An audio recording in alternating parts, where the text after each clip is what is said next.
आम्ही निघालो होतो चिखलीला, कारण यांना चिखलीमध्ये थोडं काम होतं. पण चिखलीला जाता आता असं काय होईल असं वाटलंच नव्हतं. आता तुम्हाला समोर समजेनच. मग पहिले राऊतवाडीतली पाणीपुरी खाऊन घेतली, कारण यांना तिथलची पाणीपुरी खूप आवडती. मग आपल्या चौफुलीमध्ये सिग्नल लागलेलं आहे तर माहीतच असेल तुम्हाला. मग आपली सिग्नलवरती गाडी उभी होती, तेवढा ट्रकवाला आला आणि आपली साईड ग्लासेस फोडून टाकली त्यांनी.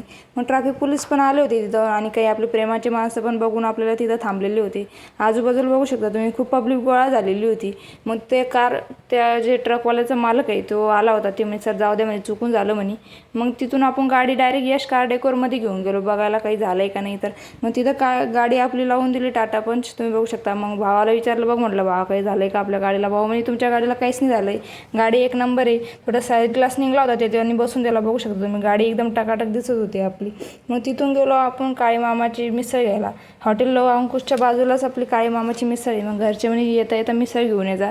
मग मस्तपैकी मिसळ वगैरे घेतली गरमागरम आणि मग तिथून निघालो आम्ही घरी. तर गाईस तुम्हाला आपला ब्लॉग कसा वाटला आहे मला नक्कीच कमेंट करून सांगा ना. आपल्या अकाउंटला फॉलो करून ठेवा. Bye bye.